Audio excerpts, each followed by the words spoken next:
नमस्कार, मैं हूं प्रवीण गौतम।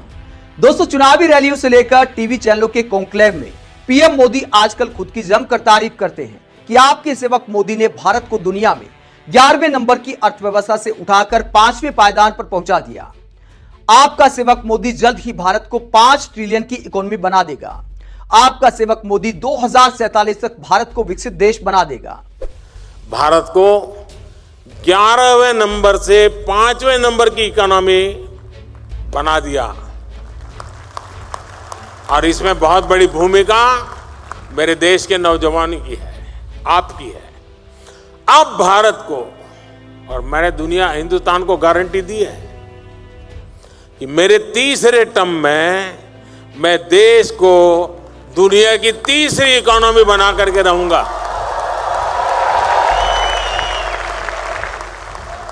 लेकिन पीएम मोदी के जुमलों से अलग एक ऐसी ग्लोबल रिपोर्ट आई है जो दिखाती है कि भारत में गरीब और मिडिल क्लास आदमी की हैसियत एक सेवक की होती जा रही है और देश के 1% अमीर देश के मालिक बनते जा रहे हैं। यह रिपोर्ट क्या दिखाती है दोस्तों, जो डराने वाली है। यह रिपोर्ट दिखाती है कि 100 साल में पहली बार ऐसा हुआ है कि देश की 40% संपत्ति और 22% आय टॉप 1% अमीरों के पास चली गई है। दोस्तों, ये रिपोर्ट दिखाती है कि जो 5वें नंबर की अर्थव्यवस्था बनाने की बात की जाती है, उसमें आम आदमी के हिस्से क्या आया है, गरीब आदमी के हिस्से क्या आया है। जब 40% संपत्ति पर 1% अमीरों का कब्जा हो गया है।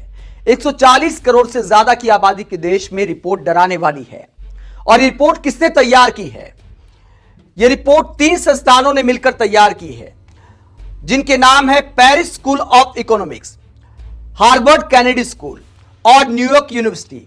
इनकी वर्ल्ड इनइक्वालिटी लैब ने रिपोर्ट मिलकर तैयार की है और वो 3 नाम मैं आपको बता देता हूं जिन्होंने रिपोर्ट तैयार की है। थॉमस पिकेटी, लुकास चांसल और नितिन कुमार भारती। इन लोगों ने रिपोर्ट तैयार की है जो भारत में आर्थिक असमानता को दिखाती है। दोस्तों, रिपोर्ट दिखाती है कि भारत 5वें नंबर की सबसे बड़ी अर्थव्यवस्था तो बन गया, लेकिन आम आदमी का विकास नहीं हो पाया। सबका साथ सबका विकास की बातें धरातल पर फर्जी दिखाई देती हैं। और इसे लेकर सांसद प्रियंका चतुर्वेदी क्या कहती हैं? प्रियंका चतुर्वेदी सवाल उठा रही हैं कि असमानता कैसे भाई? बाकी सबके पास प्रधानमंत्री गरीब कल्याण अन्न योजना जो सरकार ने उपलब्ध कराई है, एक और रिपोर्ट को खारिज किया जाए। प्रियंका चतुर्वेदी ऐसा कटाक्ष इसलिए करती हैं क्योंकि चाहे जो भी ग्लोबल रिपोर्ट आती है जो मोदी सरकार पर सवाल खड़े करती है, उसको खारिज कर दिया जाता है। इसीलिए प्रियंका चतुर्वेदी ने यह कटाक्ष किया है। इतिहासकार अशोक कुमार पांडे क्या कहते हैं? यही 1% वो शक्ति है जिसके खिलाफ नहीं जागे तो सब कुछ लील जाएगी। सिर्फ नारे रह जाएंगे आपके पास, खोखले नारे।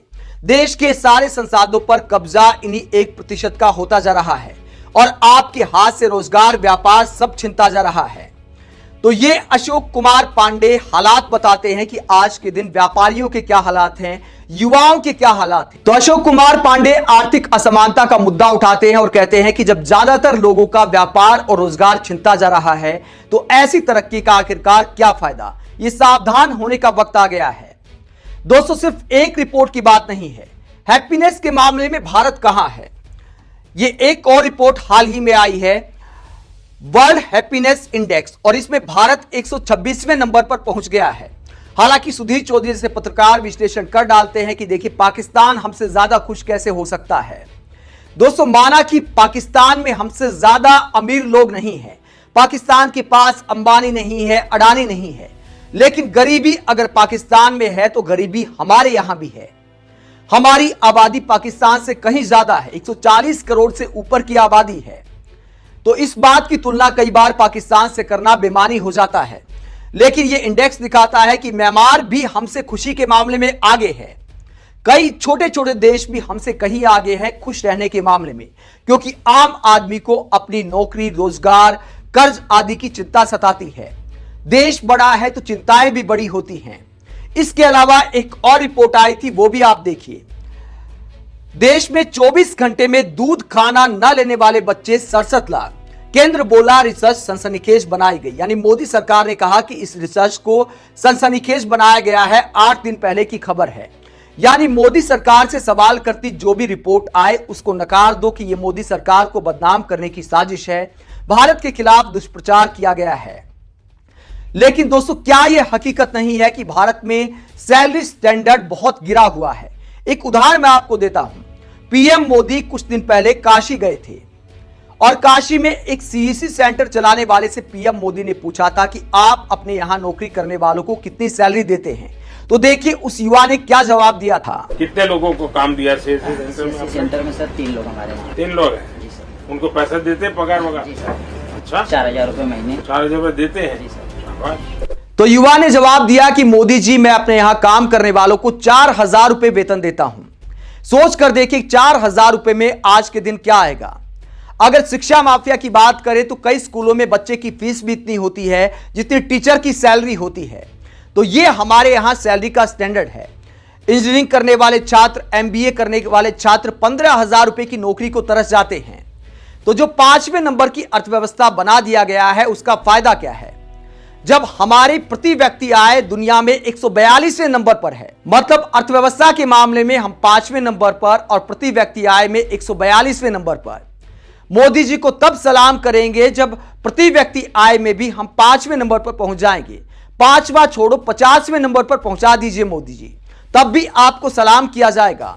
वरना 1% लोगों की अमीरी का क्या फायदा है जब देश में 67 लाख से ज्यादा बच्चे भूखे सोते हैं और 74 करोड़ रुपए में अंबानी के बेटे की शादी में एक अंतर्राष्ट्रीय सिंगर को बुलाया जाता है, रिहाना को बुलाया गया था। तो इस अमीरी का, इस तरक्की का आखिरकार देश के आम आदमी को क्या फायदा है?